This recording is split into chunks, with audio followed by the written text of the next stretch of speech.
आज मेरे मित्र ने उनसे कहा कि पंडित जी चलो आप हमें यही बता दो कि कल के अवतार कहाँ हैं, कौन, हम जाकर उनसे मिल लेते हैं। तो पंडित जी ने कहा कि बेटा उनके बारे में मैं अगर बता भी दूं तो भी आप लोगों को विश्वास नहीं होगा, क्योंकि उनके ईश्वरीय माया का पर्दा ही ऐसा है कि उनके ईश्वरीय स्वरूप को पूरी दुनिया तभी पहचान पाएगी जब युग परिवर्तन का समय आएगा। उससे पहले सिर्फ वही लोग उनके ईश्वरीय स्वरूप को पहचान सकते हैं जिनकी पिछले जन्मों की भक्ति है। इसके बाद अब देखो कितनी बड़ी बात कही पंडित जी ने। इन्होंने कहा कि पंडित जी बता तो दीजिए कल की कौन है, कहां है। तो उन्होंने कहा कि भैया अपनी पहचान भी वही करवाएगा। एक बार ध्यान से सुनिए। ये आप और हम सत्सेवकों के लिए बहुत बड़ा एक संकेत है, इशारा दिया परमात्मा ने। सुनिए। अब मेरे मित्र ने उनसे कहा कि पंडित जी चलो आप हमें यही बता दो कि कल के अवतार कहाँ हैं, कौन, हम जाकर उनसे मिल लेते हैं। तो पंडित जी ने कहा कि बेटा उनके बारे में मैं अगर बता भी दूं तो भी आप लोगों को विश्वास नहीं होगा, क्योंकि उनके ईश्वरीय माया का पर्दा ही ऐसा है। बच्चा अगर मैं तुम्हें बता भी दूं तो तुम विश्वास ही नहीं करोगे, कोई विश्वास नहीं करेगा। क्यों? क्योंकि उनकी ईश्वरीय माया का पर्दा ही इतना है। अगर पंडित जी बता दें कि भाई हिसार जेल में हरसंत रामपाल जी महाराज है, तो पंडित जी को 2 गाड़ियां मिलेंगी। ये परमेश्वर की माया का पर्दा ही ऐसा है। कहां बैठा है? जेल में। और दुनिया की दृष्टि में जेल में कौन जाता है? ठग, लुटेरा, चोर, बदमाश, उल्टे कर्म करने वाला। और भगवान कहां बैठे? हिसार जेल में। तो पंडित जी कह रहे हैं कि भाई उनकी ईश्वरीय माया का पर्दा ही ऐसा है, अगर मैं बता भी दूं कोई विश्वास नहीं करेगा। क्यों विश्वास नहीं करेगा? क्योंकि परमेश्वर कहां बैठे हैं। पुण्यात्माओं, किस पे बात फिट हो रही है? और फिर पंडित जी ने कहा कि उनको केवल वही लोग जान पाएंगे। कौन लोग जान पाएंगे? सत्सेवक। सुनना ध्यान से। मेरे मित्र ने उनसे कहा कि पंडित जी चलो आप हमें यही बता दो कि कल के अवतार कहाँ हैं, कौन, हम जाकर उनसे मिल लेते हैं। तो पंडित जी ने कहा कि बेटा उनके बारे में मैं अगर बता भी दूं तो भी आप लोगों को विश्वास नहीं होगा, क्योंकि उनके ईश्वरीय माया का पर्दा ही ऐसा है कि उनके ईश्वरीय स्वरूप को पूरी दुनिया तभी पहचान पाएगी जब युग परिवर्तन का समय आएगा। उससे पहले सिर्फ वही लोग उनके ईश्वरीय स्वरूप को पहचान सकते हैं जिनकी पिछले जन्मों की भक्ति है। इससे पहले उनके ईश्वरीय स्वरूप को केवल वही लोग पहचान सकते हैं जिनके पिछले जन्म की भक्ति है। तो पुण्यात्मा, ये सौभाग्य आप और हम सत्सेवकों का है जो हम परमेश्वर को पहचान पा रहे हैं हमारी पिछले जन्म की भक्ति के प्रभाव से, वर्तमान में गुरुदेव के आशीर्वाद से ईश्वरीय स्वरूप को। बाकी तो सब कह रहे हैं कि हमारे गुरुजी भगवान है, हमारे गुरुजी परमात्मा है, संत रामपाल जी परमात्मा है, लेकिन जब समय आता है तो उनका जन्मदिन मना देते हैं, उनका बोध दिवस मना देते हैं। लेकिन यहां क्या बात कही है कि उनके ईश्वरीय स्वरूप को केवल वही कुछ लोग पहचान सकते हैं जिनके पिछले जन्म की भक्ति है। तो पुण्यात्माओं, परमेश्वर को परमेश्वर मान के प्रकट दिवस किसने मनाया? परमेश्वर को परमेश्वर मान के बोध दिवस किसने नहीं मनाया? सत्सेवक। पुण्यात्माओं, बहुत असीम रजा है। एक समय ऐसा आएगा कि हम लोग पागल हो जाएंगे कि परमात्मा हम इस लायक थे तो नहीं, आपने बना कैसे दिया मालिक। तो भी आप लोगों को विश्वास नहीं होगा, क्योंकि उनके ईश्वरीय माया का पर्दा ही ऐसा है कि उनके ईश्वरीय स्वरूप को पूरी दुनिया तभी पहचान पाएगी जब युग परिवर्तन का समय आएगा। उससे पहले सिर्फ वही लोग उनके ईश्वरीय स्वरूप को। युग परिवर्तन जब दुनिया को ठोकर लगेगी, त्राई त्राई मचेगी, सब पहचानेंगे। लेकिन वो पहचानना कोई पहचानना नहीं है, क्योंकि मजबूरी में तो गधे को भी बाप बना लिया जाता है। वो पहचानना नहीं है। जब आदमी दुखी होता है और जिसके विषय में कहा करता था कि इसकी तो मैं शकल भी देखना पसंद नहीं करता, और जब आपत्ति परेशानी आती है, पता है कि 50,000 रुपए वहीं से मिल सकते हैं, तो उसको जाके बाप बना लेगा। तो वे तो विनाश के टाइम में तो हर आदमी अपनी सुरक्षा चाहेगा, अपनी रक्षा चाहेगा, गधे को भी बाप बना लेगा। संत रामपाल जी क्या कोई कहेगा कि वो फला फला व्यक्ति है, वो है, वहां जा, लाभ हो जाएगा, सुरक्षा होगी, वहां दौड़ के चला जाएगा। वो पहचानना कोई पहचानना नहीं है। पहचानना आज है, ज्ञान को आधार बना के समय रहते, ताकि आने वाले विनाशकारी समय में हमें उन परिस्थितियों का सामना ही ना करना पड़े। और किस प्रकार उस आने वाले विनाशकारी समय में परमात्मा अपनी प्यारी आत्माओं की रक्षा करेगा। जहां दुनिया आग में जल रही होगी, वहां परमात्मा अपने बच्चों को कैसे पलकों पे रखेंगे, आगे देखना आप वीडियो में।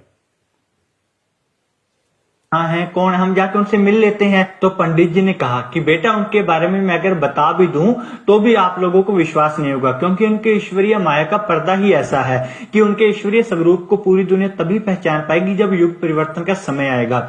उससे पहले सिर्फ वही लोग उनके ईश्वरीय स्वरूप को पहचान सकते हैं जिनकी पिछले जन्मों की भक्ति है। इसके बाद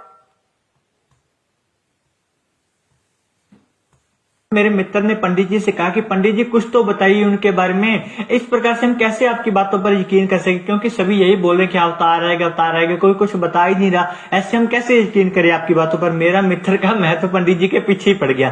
तो बहुत ज्यादा रिक्वेस्ट करने के बाद पंडित जी ने कुछ और भी बहुत सारी बातें कल्कि अवतार के बारे में बताई। और जब पंडित जी से इसके बारे में और ज्यादा चर्चा करी गई तो उन्होंने बताया कि जल्द ही एक नए युग का आगमन होने वाला है। और इन्होंने कहा कि हर बार नए युग का आगमन पूर्णतः विध्वंस से ही होता है। जब इनसे पूछा गया कि किस जल्द ही नए युग का आरंभ होने वाला है, कलयुग में सतयुग का। और पुण्यात्माओं, ये सर्वविदित है, ये सत्य है, जब भी नए युग का आगमन होता है तो त्राही त्राही मस्ती है, त्राही त्राही मस्ती है, भयंकर विनाश होता है।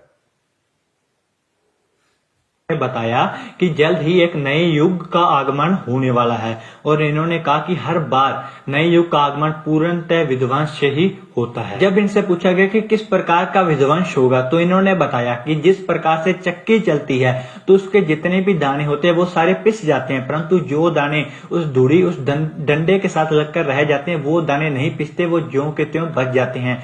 इन्होंने कहा कि इसी प्रकार की चीजें आगे युग में होने वाली है। जो लोग भगवान के साथ जुड़े होंगे, अच्छाई के साथ धर्म के रास्ते पर चल रहे होंगे, सिर्फ वही बचे। तो पंडित जी ने कहा कि भाई आने वाले समय में युग परिवर्तन होगा और युग परिवर्तन में भयंकर विनाश होगा, और उस युग परिवर्तन में वही लोग बचे रह सकते हैं जो लोग धर्म के रास्ते पे चल रहे होंगे, जो लोग उस अवतार के संपर्क में होंगे। और फिर पंडित जी ने उदाहरण दिया चक्की का, कि जैसे चक्की के अंदर हम दाने डाल देते हैं और उन दो पाटों के बीच में पूरे दाने पिस के आटा हो जाता है, लेकिन वही दाने बच पाते हैं जो दाने उस चक्की का चलाने का जो होता है उसके साथ में जो कुछ दाने होते हैं वही दाने बच पाते हैं, बाकी सबका आटा बन जाता है। यानी विनाश के समय में केवल वही व्यक्ति बचेगा, उसी व्यक्ति का बचाव होगा जो व्यक्ति परमपिता परमेश्वर सतगुरु रामपाल जी महाराज जी की शरण में मर्यादाओं के साथ उन्हें परमात्मा मानते हुए जुड़ा होगा, वही व्यक्ति उस विनाशकारी समय में बचेगा। और कोई भी संगत वाला ये ना सोचे कि भाई हम तो गुरु जी के भगत हैं, गुरु जी की शरण में हैं, जो जन्मदिन भी मना रहे हैं, बौद्ध दिवस भी मना रहे हैं कि हमारी गुरु जी रक्षा कर लेंगे। गुरु जी ने एग्जाम्पल दे दिया। महाराष्ट्र से 2 गाड़ियां भर के आ रही थी, राजस्थान के नागौर में एक्सीडेंट हुआ, 13 भक्तों की दर्दनाक अकाल मौत हुई है विनाश के समय से पहले। ये संकेत है परमात्मा का, ऐसे नहीं बचाऊंगा। बचाव उसी का होगा जो परमात्मा को परमात्मा मानेगा, मर्यादा में रहेगा, भक्ति करेगा। ड्रामे करने वालों को, राजनीति करने वालों को, आरक्षणबाजी करने वालों को, गुंडों की सीबीआई जांच करने वालों को, कुपात्रों को ज्योति पाठ दान का पैसा देने वालों को, कुपात्रों के हाथों जो पाठ हो रहा है मुंडका, रोहतक, जिंद, भिवानी में, वहां जा जाके भीड़ इकट्ठा करना, उनको पैसा देना कुपात्रों को, उनका बचाव नहीं होगा। अगर बचाव करना होता तो महाराष्ट्र से 13 भगतों की जो अकाल मौत हुई थी राजस्थान के नागौर में बस एक्सीडेंट में, जो हिसार में गुरु जी के दर्शन करने जा रहे थे, वो भी भगवान के लिए जा रहे थे लेकिन मर्यादाओं से दूर थे, क्योंकि हिसार जाना गुरु जी का आदेश नहीं, धक्के खाना भटकना। परमात्मा ने मंत्र दे दिया, भक्ति आरती सत्संग दे दिया, घर बैठ के भक्ति करनी है जब तक परमेश्वर नहीं आ जाते। धक्के खाने वालों को भगवान नहीं बचाएगा। कहा कि वही बचेगा जो उस डंडे के साथ में चिपका रहेगा। और कबीर परमेश्वर की वाणी बताई, खुद कबीर परमेश्वर ने संत रामपाल जी महाराज जी के रूप में आके क्या बताई कि चलती चाकी देख के दिया कबीरा रोए, और 2 पाटन के बीच में साबुत बचा न कोई। और फिर गुरुजी ने क्या बताया कि कौन बचेगा, तो गुरुजी ने बताया कि चलती चक्की देख के दिया कबीरा रोए, 2 पाटन के बीच में साबुत बचा न कोई, और जो कीले से लागा रहे वाका बाल न बाका होए। वो किला वर्तमान में केवल परम पूज्य सतगुरु रामपाल जी महाराज जी हैं। और 2 पाठ, एक दुर्गा और एक काल, इन दोनों के बीच में जो आ गया उसका तो आटा बनेगा चकनाचूर। और किले से लागा रहे ताका बाल ना बाका होए, ताका नाश ना होई। वो किला वर्तमान में पूरी पृथ्वी पे अगर कोई है जिसके संपर्क में रह के अगर कोई सुरक्षित रह सकता है, कोई विनाश के समय में बच सकता है, वो किला केवल परम पूज्य सतगुरु रामपाल जी महाराज जी हैं। वो कल्कि, वो अवतार, वो महापुरुष, वो तारणहार, वो मुक्तिदाता, वो जगत गुरु, वो सायरन केवल परम पूज्य सतगुरु रामपाल जी महाराज जी है वो किला। जिसके साथ अगर कोई लगा रहेगा, साथ लगने का मतलब है उनकी शरण में, उनकी भक्ति।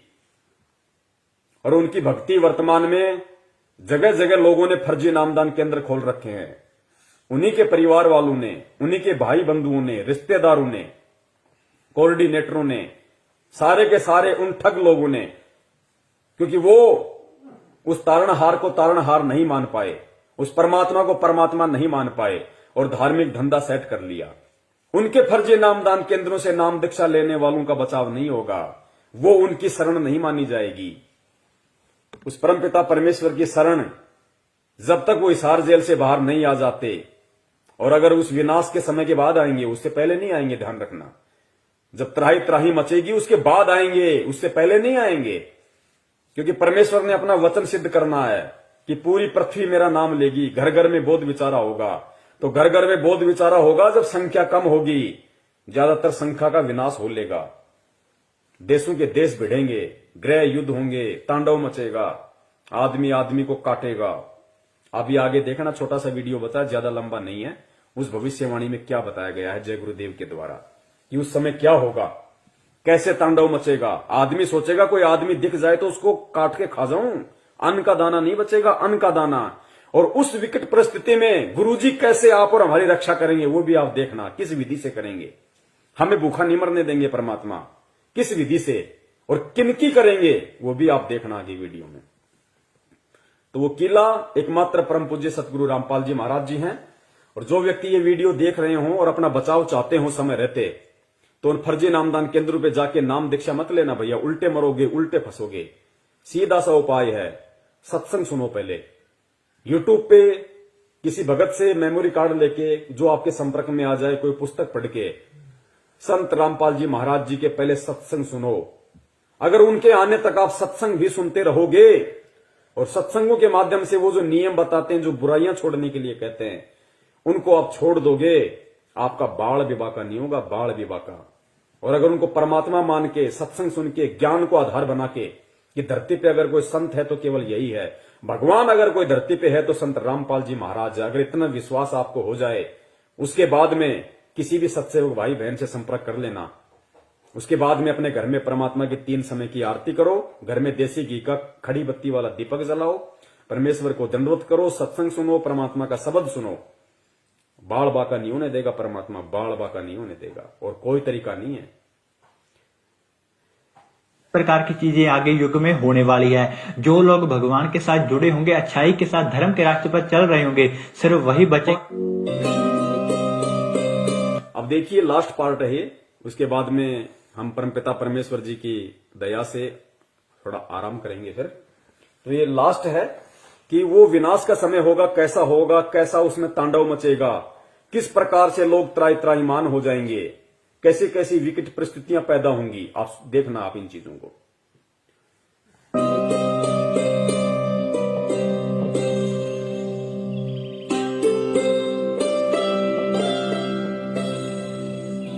मैं सिर्फ बताता जाऊंगा, आपने सुनते जाना है। जिसे समझना होगा वो समझेगा, जिसे हंसना होगा वो हंसेगा। लेकिन दोनों ही स्थितियों में ईश्वर का कार्य होता रहेगा, क्योंकि वो समय आ गया है कि जब स्वयं परमात्मा अपनी रूहों को वापस ले जाएगा अपने जहान में। हिंदू, मुस्लिम, सिख, ईसाई हर धर्म को मानने वाले यह जानते हैं कि उनके इष्ट ने फिर से इस मृत्यु लोक में आने की भविष्यवाणी कर रखी है। कलयुग में कलयुग जाएगा, कलयुग में सतयुग आएगा। पाप और अधर्म को चरम तक पहुंचाने में कामयाब मनुष्य ने बहुत ही जल्द अपने विनाश की राह तय कर ली है, और जो पाप और अधर्म का चरम कलयुग के अंतिम चरण में होना चाहिए था, वो इंसान ने अभी ही हासिल कर लिया है। लेकिन अधर्म के विनाश के लिए हर युग में कोई न कोई महाभारत होती जरूर है। जब परिवर्तन होना होता है, उस बीच संधि काल होता है, और संधि काल में ईश्वर प्रकट होते हैं और पाप और अधर्म का विनाश कर डालते हैं। देखो, ये जगत वाले ये कह रहे हैं जब संधि काल का समय होता है, जब युग परिवर्तन होता है, तो परमात्मा खुद प्रकट होते हैं, खुद प्रकट। सुनो इन बातों को। भारत होती जरूर है। जब परिवर्तन होना होता है उस बीच संधि काल होता है और संधि काल में ईश्वर प्रकट होते हैं और पाप और अधर्म का विनाश कर डालते हैं।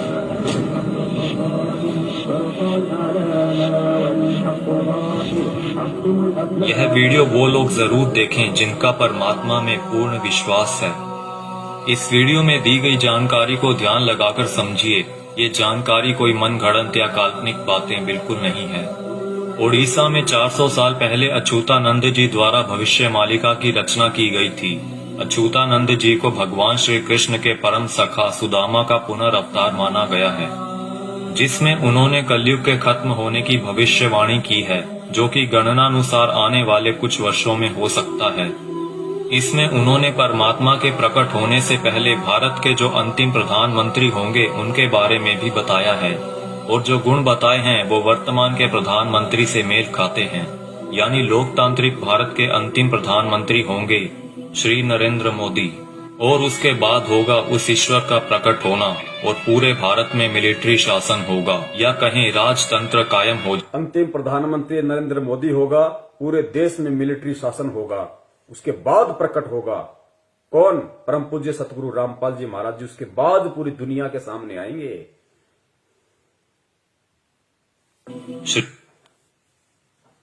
इसमें उन्होंने परमात्मा के प्रकट होने से पहले भारत के जो अंतिम प्रधानमंत्री होंगे उनके बारे में भी बताया है, और जो गुण बताए हैं वो वर्तमान के प्रधानमंत्री से मेल खाते हैं।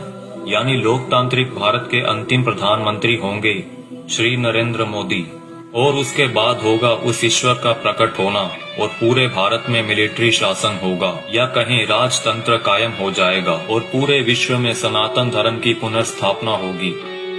हम बहुत ही भाग्यशाली हैं जो इस समय में जी रहे हैं जब इतिहास लिखा जाएगा, और हमें उस दिव्य पुरुष परमात्मा को साक्षात देखने का मौका भी मिल सकता है। पद्म पुराण के छठे खंड में 71वें सेट पर श्लोक नंबर 279 से 282 में बताया गया है कि वो दुष्टों का विनाश करेंगे, पृथ्वी की हुई दुर्गति को ठीक करेंगे, अपनी सेना द्वारा ईश्वरीय नियमों को स्थापित करेंगे। वो पूरी दुनिया के एकमात्र शासक होंगे जिन पर किसी का नियंत्रण नहीं होगा, यानी कि वो सबसे ऊपर होंगे। वो पूरी दुनिया पर धर्म की विजय पताका फहराएंगे और पूरे विश्व के लिए पूजनीय होंगे। जब वो सामने आएंगे तो देश में इमरजेंसी लागू होगी। पूरी दुनिया के टीवी चैनल्स के जरिए सभी लोग उन्हें जान जाएंगे। उनकी सेना होगी, एडमिनिस्ट्रेशन होगी, और उनके समाज सेवी मनुष्य भी होंगे। फ्रांसीसी भविष्यवक्ता माइकल द नॉस्ट्रेडमस की भविष्यवाणियों पर पूरी दुनिया के लोग यकीन रखते हैं, क्योंकि वो हमेशा सच साबित होती रही हैं। जिसमें उन्होंने 2020 को एक बहुत ही हिंसक साल बताया है, जहां दुनिया के बड़े बड़े देशों में गृह युद्ध के हालात होंगे। 2020 में ही सदी का सबसे बड़ा आर्थिक संकट भी आएगा। इसी समय में लोग काफी जागरूक हो चुके होंगे और लोगों में एक तरह का आध्यात्मिक झुकाव देखने को मिलेगा। नॉस्ट्रेडमस की ये सभी भविष्यवाणियां सेंचुरी नामक पुस्तक में दर्ज हैं। उनकी भविष्यवाणियों में कुछ भविष्यवाणियां ये भी हैं। जल्द ही दुनिया का तारनहार जन्म लेगा। वो एक ऐसे देश में जन्म लेगा जिसका नाम किसी समुद्र के नाम से जुड़ा होगा। आप जानते ही हैं कि पूरे विश्व में प्राचीन समय से ही भारत ही एक ऐसा देश है जिसका नाम एक समुद्र के नाम से जुड़ा है, हिंद महासागर। आगे नॉस्ट्रेडमस लिखते हैं, मैं उसे जब जब देखता हूँ मेरा सर सजदे में झुक जाता है। वो दुनिया को ऐसा ज्ञान बताएगा जो आज तक किसी ने नहीं दिया होगा। स्वयं को ज्ञानी विद्वान कहलाने वाले सभी उसके समक्ष नतमस्तक होंगे। वो सभी आत्माओं को वापस अपने देश ले जाएगा।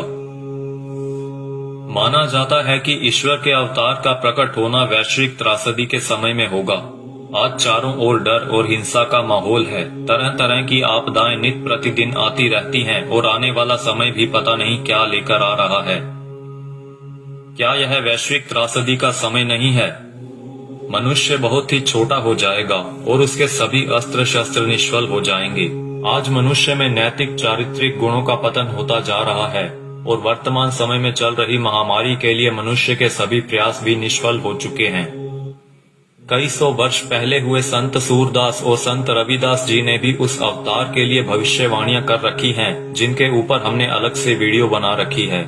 हो सकता है कि इस संधि काल के बाद ईश्वर द्वारा चुने गए कुछ मनुष्य ही अगले युग में कदम रखें। इसीलिए इस समय में हम सभी को पूर्ण रूप से, पूर्ण प्रयत्न से अपना आध्यात्मिक विकास करने की जरूरत है। लेकिन अभी आपने मथुरा के संत तुलसीदास जी की भविष्यवाणियों के बारे में तो सुना ही नहीं, जिन्होंने सन 1971 से लेकर आगे के कई सालों तक अपनी शाकाहारी पत्रिका के माध्यम से आने वाले समय के लिए बहुत सारी भविष्यवाणियां कर लोगों को जागरूक किया है। सतयुग एक दिन में नहीं आता। ऐसा नहीं होगा कि आप सुबह उठेंगे और चारों तरफ देखेंगे कि सतयुग आ चुका है। युग परिवर्तन का एक लंबा काल खंड होता है। युग परिवर्तन की बेला का एक बहुत बड़ा संक्रमण काल होता है। जब युग बदलता है, एक युग जाता है और दूसरा आता है, तब जहां दो युगों की टक्कर होती है, महाविनाश होता है। चारों तरफ त्राहिमाम मचेगा, बहुत अकाल मौतें हो। पुण्यात्माओं, कैसी परिस्थितियां होंगी गुरुदेव के जेल से बाहर आने से पहले। ये बाहर आने से पहले की बातें हो रही है सारी। गुरुदेव के जेल से बाहर आने से पहले कैसी परिस्थितियां होंगी, कैसा भयंकर विनाशकारी समय होगा, और विनाशकारी समय में कौन बचेगा, किस प्रकार परमात्मा उसको बचाएंगे, सुनना ध्यान से। और ये जगत वाले कह रहे हैं, वीडियो बनाने वाले, कि अगर हमें वो सतयुग देखना है तो हमने अपनी भक्ति को बढ़ा देना चाहिए, अपना आध्यात्मिक विकास करने की शुरुआत कर देनी चाहिए। जब युग बदलता है, एक युग जाता है और दूसरा आता है, तब जहां दो युगों की टक्कर होती है, महाविनाश होता है। चारों तरफ त्राहिमाम मचेगा, बहुत अकाल मौतें होंगी। लोग कीड़े मकोड़ों की तरह मरेंगे, लाशें पड़ी सड़ेंगी, उनको उठाने वाले नहीं मिलेंगे, कौन किसको उठाएगा। अब देखना, जो भगत भाई बहन 50 गज के प्लाट के लिए मारामारी करते हैं ना बिना ज्ञान के, बना लो, उधार ले लो, ये ले लो, वो कर लो, गुरुजी ने मुझे क्या मुझे लाभ दे दिया, मेरा कोई प्लाट नहीं बन पाया, मेरी कोई नौकरी नहीं लग रही, ये हो गया, फलाना हो गया, बिना ज्ञान के जो त्रुटियां निकालते रहते हैं। सुनो, आने वाले समय में क्या होगा, ये दुनिया के प्लाट खाली पड़े रहेंगे, जाके बस जाना किसी में भी। काल होता है।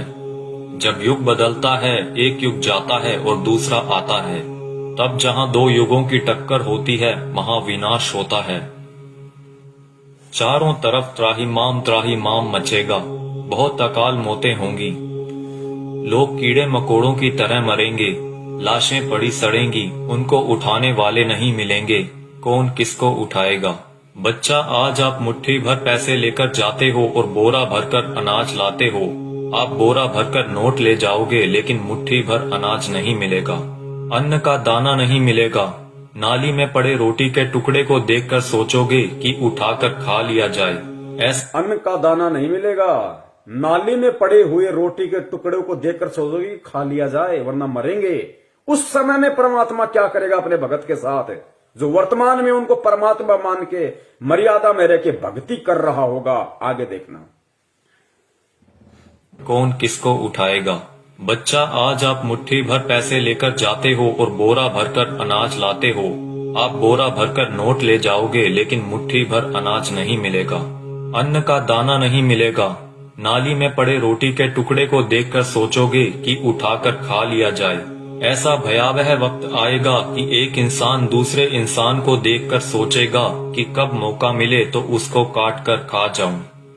भाई भाई आपस में जान के दुश्मन बन जाएंगे। परिवार में झगड़ा झंझट, जाति जाति में झगड़े, समाजों में भीषण टकराव होंगे। मुल्क जाति में झगड़े, समाज में भीषण टकराव। दास ने बहुत समय पहले परमात्मा की दी हुई बुद्धि से एक पंपलेट बनाया था कि ये जो हिंदुस्तान में जो ये जगह जगह जो ये संगठन पैदा हो रहे हैं, हिंदू सेना, हिंदू युवा वाहिनी, राजपूत करणी सेना, भीम सेना, शिव सेना, बजरंग दल, ये बारूद के बम हैं, ये फटेंगे आने वाले समय में।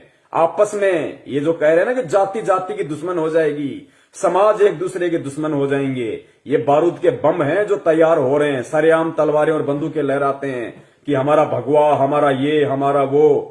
ये देखना, ये त्राई मान मचेगा, गृह युद्ध। का मिले तो उसको काट कर खा जाऊं।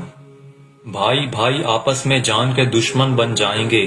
परिवार परिवार में झगड़ा झंझट, जाति जाति में झगड़े, समाजों में भीषण टकराव होंगे, मुल्क मुल्क आपस में टकरा जाएंगे, बहुत जनहानि होगी। इतने लोग मारे जाएंगे कि 15-15 कोस पर दिए जलते दिखाई देंगे। दूर दूर तक मकान खाली पड़े रहेंगे, उनमें रहने वाला कोई नहीं मिलेगा। जो बच जाएंगे और कहीं से कोई भटकता हुआ आ जाएगा तो कहेगा कि आप यहीं रह जाइए, साथ हो जाएगा। कई छोटे बड़े देश दुनिया के नक्शे से इस तरह गायब हो जाएंगे जैसे वो कभी थे ही नहीं। अभी आपने क्या देखा है? सूखा, अकाल, भूखमरी, बीमारियां, कोलाहल, कोहराम, बाढ़, महामारी। अभी आपने कुछ नहीं देखा, वो आगे आ रहा है। उसके एक बार से 200-200 गांव खत्म हो जाएंगे। बड़े बड़े शहरों का नामो निशान तक मिट जाएगा। ऐसी ऐसी बीमारियां आएंगे कि डॉक्टर जिनका नाम तक नहीं जानते, वो कहेंगे हमने ऐसा पहले कभी नहीं देखा। ऐसी भयावह बीमारियां होंगी कि डॉक्टर अस्पताल से भाग खड़े होंगे, कहेंगे हमारे पास इसका कोई इलाज नहीं है।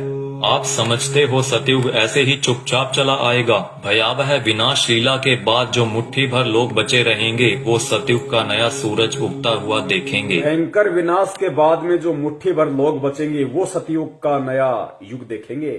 वो पुण्यात्माएं होंगी जो भक्ति करेंगी, जो गुरु जी के चरणों में लगी रहेंगी, जो किसी भी पाखंडी नकली गुरु धर्म गुरु के कहने पे उनकी वाणियों का उल्टा सीधा अर्थ बता बता के पाखंडी जैसे वो मदन पंथ में कौन है वो नालायक, ऐसे लोगों के कहने से, उनके बहकाव में आने से जो अपने गुरु के प्रति अपनी श्रद्धा को खत्म कर देंगे, विश्वास को खत्म कर देंगे, शक और शंका की दृष्टि से अपने गुरु को देखने लगेंगे, भक्ति और ज्ञान को देखने लगेंगे, वो आने वाले सतयुग का स्वागत नहीं करेंगे, वो नहीं बचेंगे उस समय तक।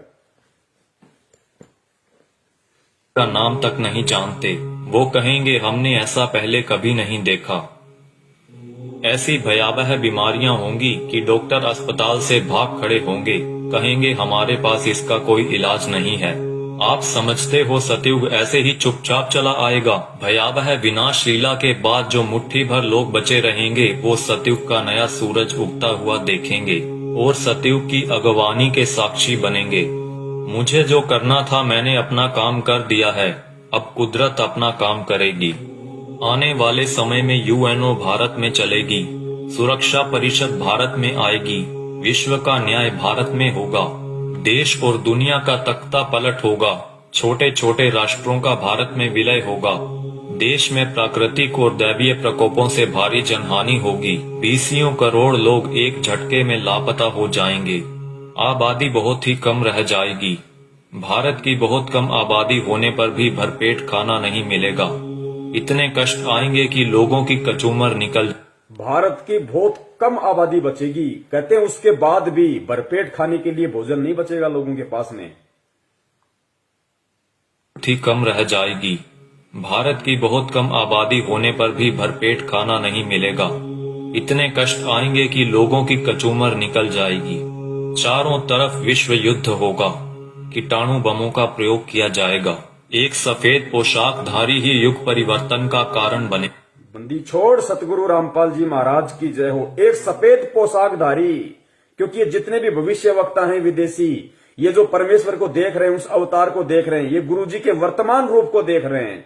एक सफेद पोशाकधारी जिसका गौर वर्ण होगा, चरम विहीन पादुकाएं होंगी, मस्तक पे अर्धचंद्र का निशान होगा। ये सतगुरु रामपाल जी महाराज जी के वर्तमान रूप को देख रहे हैं। अपनी भविष्यवाणियों में उन्होंने वर्तमान समय को उन्होंने देखा था। एक सफेद पोशाकधारी ही युग परिवर्तन का कारण बनेगा। मिलेगा। रूपानंद कह रही है कि वो उत्तराखंड में है, साधु संत है। यहां तो लाल कपड़े वाले हैं सारे, गले में मोटी मोटी रुद्राक्ष की मालाएं पहने बैठे हैं। कोई मुंडित है, कोई चंडित है, कोई जटाधारी है, कोई लंगोटाधारी है। सफेद पोशाकधारी तो केवल परम पूज्य सतगुरु रामपाल जी महाराज है। आबादी बहुत ही कम रह जाएगी। भारत की बहुत कम आबादी होने पर भी भरपेट खाना नहीं मिलेगा। इतने कष्ट आएंगे कि लोगों की कचूमर निकल जाएगी। चारों तरफ विश्व युद्ध होगा, कीटाणु बमों का प्रयोग किया जाएगा। एक सफेद पोशाकधारी ही युग परिवर्तन का कारण बनेगा। आप शीघ्र अतिशीघ्र उस आध्यात्मिक शक्ति के साथ जुड़ जाएं तो आपका बचाव होगा।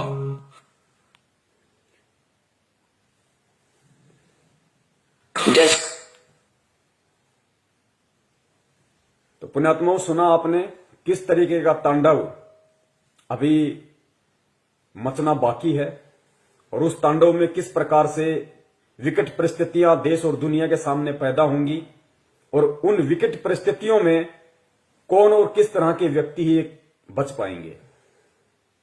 ये भविष्य वक्ता हैं, ये जय गुरुदेव जी हैं। अगर इनकी भविष्यवाणियां सच ना हो तो गुरुदेव कभी भी इनकी भविष्यवाणी का जिक्र नहीं करते। ये सत्य हैं, ये होके रहेगा, क्योंकि दुनिया ने ज्ञान से भगवान को नहीं पहचाना। अब दुनिया को ठोकर लगेंगी तो दुनिया भगवान को पहचानेगी। भारत की बहुत कम आबादी रह जाएगी, उसके बाद भी भरपेट भोजन नहीं मिलेगा। दाने दाने को लोग तरस जाएंगे, दाने दाने को। और नाली में, गंदी नाली में अगर कोई रोटी का टुकड़ा किसी को दिख जाएगा तो सोचेगा खा ले उठा के। ऐसी विकट परिस्थितियां पैदा होना बाकी हैं और हम कर रहे हैं राजनीति। कभी बीजेपी को वोट, कभी कांग्रेस को वोट, कभी आरक्षणबाजी, कभी जाटों के आरक्षण में जाओ, माता बहनों को लेके जाओ, गुंडों की सीबीआई जांच कराओ। मस्ती सूझ रही है, मौज हो रही है। अभी देखना आगे चल के क्या बनेगा। भले तुम भगत हो, भगत वो है जो मर्यादाओं में रहता है, परमेश्वर को परमेश्वर मानता है। तो वो जो विनाशकारी जो समय जो बताया है भविष्य वक्ताओं ने कि दाने दाने को लोग तरस जाएंगे, ना कोई काम होगा, ना कोई धंधा होगा, ना कोई खेती होगी, कुछ नहीं होगा। उस समय जो लोग बचे होंगे वो भी भुखमरी के शिकार होंगे, दाने दाने को तरसेंगे। गंदी नाली में रोटी का टुकड़ा होगा, सोचे खा लो।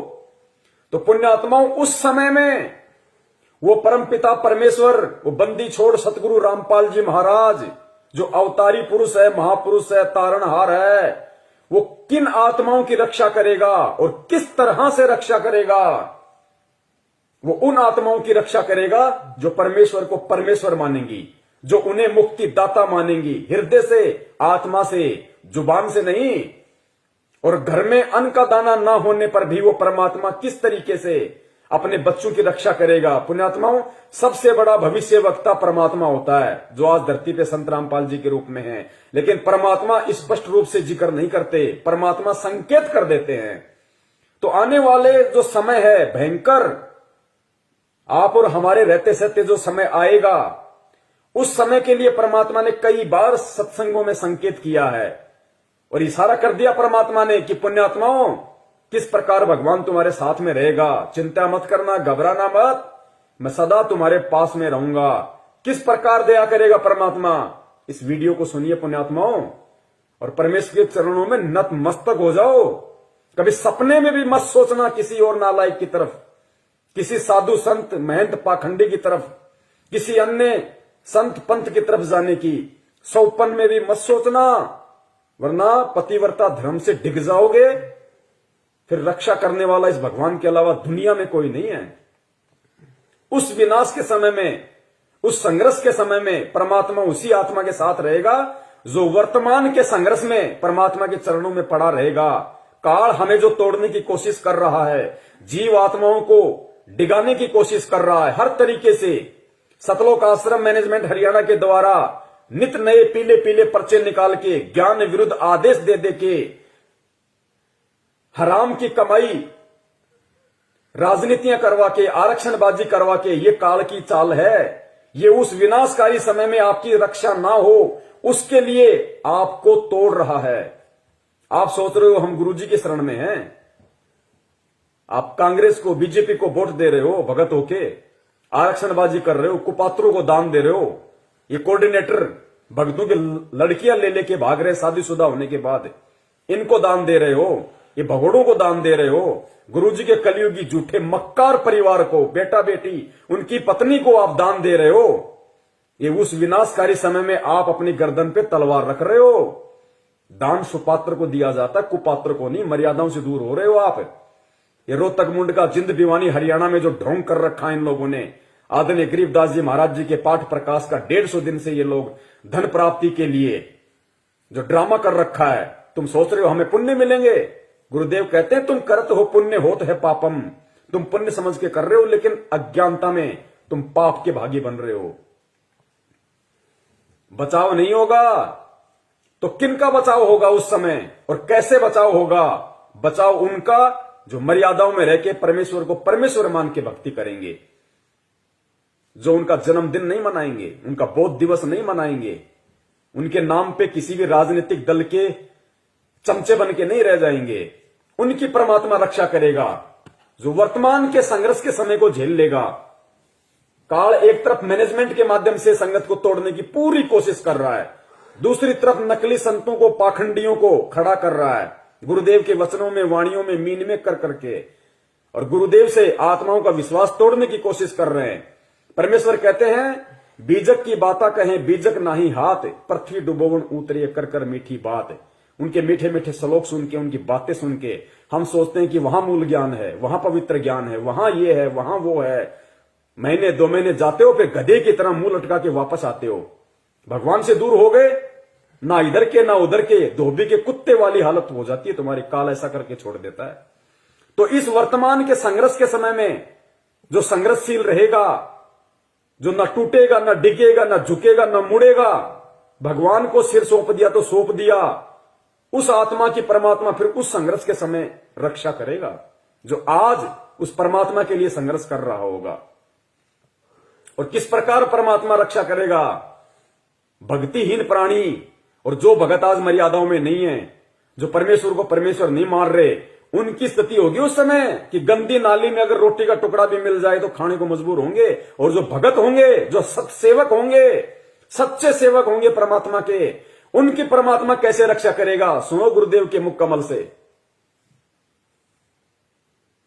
जैसे दास बार बार आपको कथा सुनाता है कि जिस समय परमात्मा के नाम से झूठी चिट्ठी लिख दी थी कबीर जी के नाम से, और 18 लाख प्राणी साधु संत आगे थे।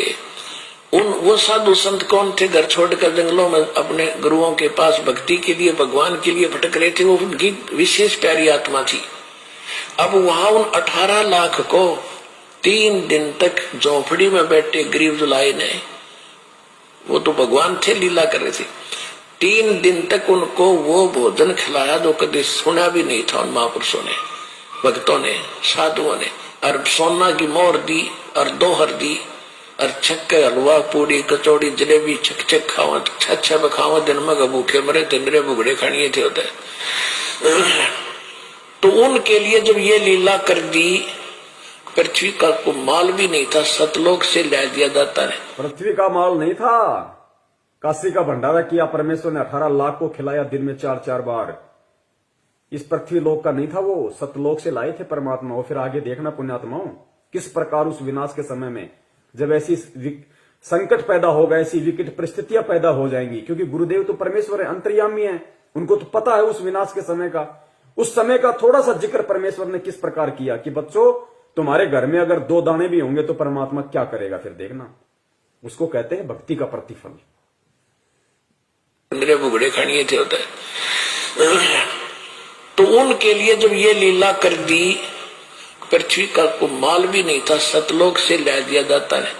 तो आने वाले समय में जैसे जनसंख्या बढ़ रही है, 100 वर्ष के बाद क्या खाएंगे ये, अगर ये माहौल नहीं बदलाते? फिर भगवान व्यवस्था करेगा। आपके घर में 2 दाने होंगे, तड़का भरा पाओगा, मटका पीपा भरा पाओ।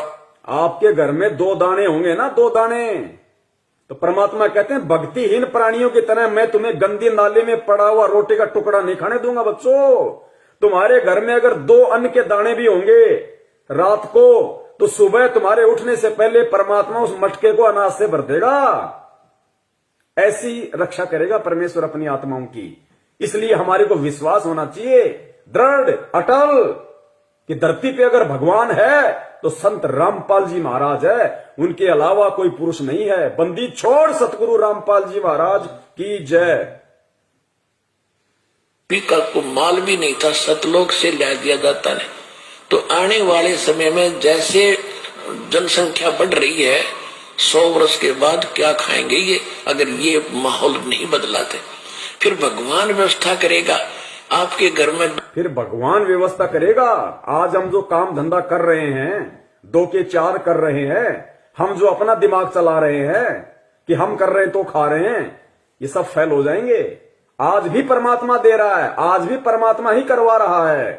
कैसे करेगा परमात्मा, देखना। माहौल नहीं बदलाते, फिर भगवान व्यवस्था करेगा। आपके घर में 2 दाने होंगे, तड़के भरा पाओगा मटका, पिप्पा भरा पाओगा आटेगा, इस तरह कर देगा दाता आपके लिए। लेकिन साध वचन पलटे नहीं, चाहे पलट जाए ब्रह्मांड। अगर परमेश्वर ने ये वाणी कही है कि आपके घर में 2 दाने होंगे, सुबह मटका भरा हुआ मिलेगा, तो वो विकट समय आएगा, वो 2 दाने वाला समय आएगा भाई। तभी परमेश्वर ने इस वाणी का जिक्र किया, ये बात कही है परमात्मा ने कि आपके घर में 2 दाने होंगे। नहीं तो भगत आज हम अपना काम धंधा कर रहे हैं, अपना कमाई रहे ना, लेकिन एक समय ऐसा आएगा ना काम होगा, ना धंधा होगा, ना कोई घर से बाहर निकलेगा, डरेंगे, सहमे हुए होंगे, डरे हुए होंगे। उस समय परमात्मा कहते हैं कि जो भक्तिहीन प्राणी भूख के मारे क्या करेंगे, कब तक घरों में बैठे रहेंगे। ना ये ब्रह्मा रक्षा करेगा, ना विष्णु करेगा, ना दुर्गा करेगी, ना काल, ना महाकाल, ना देवी देवता, ना भैरू, ना भूत, ना यार, ना रिश्तेदार, ना मां, ना बाप। आज हम जिनके लिए भगवान से दूर हो रहे हैं कि मेरी मां रुष्ट हो जाएगी, मेरा बाप मुझे लड़ेगा, मेरी पत्नी मुझे छोड़ के चली जाएगी, उस समय कोई नहीं आएगा, वो परमेश्वर आएगा उस समय रक्षा करने के लिए। किनकी? जो भक्ति करेंगे, जो भक्ति करने की इच्छा से होंगे। बढ़ रही है, 100 वर्ष के बाद क्या खाएंगे ये, अगर ये माहौल नहीं बदलाते। फिर भगवान व्यवस्था करेगा। आपके घर में 2 दाने होंगे, तड़के भरा पाओगा मटका, पिप्पा भरा पाओगा आटेगा, इस तरह कर देगा दाता आपके लिए। लेकिन भक्ति करवाने के लिए छोड़ सतगुरु रामपाल जी महाराज की जय हो।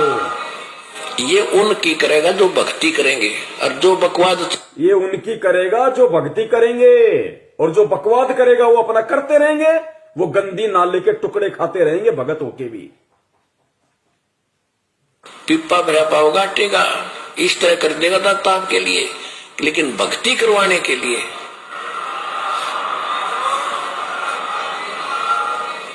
ये उनकी करेगा जो भक्ति करेंगे, और जो बकवाद चाहोगे वो अपना करते रहियो। ठीक है, जिसा भक्ति भजन करेंगे उनका लाभ मिल जाएगा, लेकिन वो उसमें से खड़िए रह जाएंगे। राजनीति करने वाले करते रहियो, आरक्षणबाजी करने वाले करते रहियो, परमात्मा रक्षा उनकी करेगा जो भक्ति करेंगे, जिनका मकसद मोक्ष प्राप्ति का होगा, कांग्रेस को जिताने का और बीजेपी को जिताने का नहीं। तो कितने लोग आज मर्यादाओं में हैं, और कितने लोग भगत होकर भी अपने आप को भगवान का भगत समझते हुए भी मर्यादाओं से दूर हैं। ये अपना आकलन स्वयं कर ले। दास की यही विनती है, यही प्रार्थना है। सत संदेश हम देते रहेंगे जब तक परमेश्वर हमें सद्बुद्धि देते रहेंगे। और निवेदन करूंगा सभी भाई बहनों से, वीडियो को ज्यादा से ज्यादा, ये ऐसा वीडियो है, ये बहुत लंबा चलना चाहिए वीडियो, हर आत्मा तक संदेशा पहुंचना चाहिए। अभी दास इसको फेसबुक पे जाके और दोनों पार्ट को एक कर देगा ऊपर नीचे।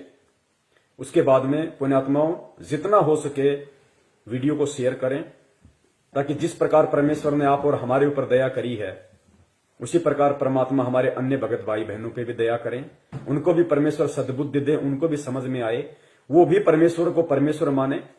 ठीक है, जो गलती उन्होंने परमात्मा का जन्मदिन मना के, बोध दिवस मना के कर दी है, अगली बार उनसे वो गलती ना हो, अगली बार उनसे वो गलतियां ना हो, वो भी आप और हमारी श्रेणी में आ जाएं, वो भी सत्सेवकों की श्रेणी में आए। तो हमें प्यार से, प्रेम से, बहुत ही आधीनी से परमपिता परमेश्वर जी के चरणों में बैठ के उनकी प्रेरणा से हमें ये सेवाएं करनी है, साथ में अपनी भक्ति भी करनी है, ताकि परमेश्वर भक्ति से ही प्रसन्न होंगे। सेवाओं का पुण्य अलग है।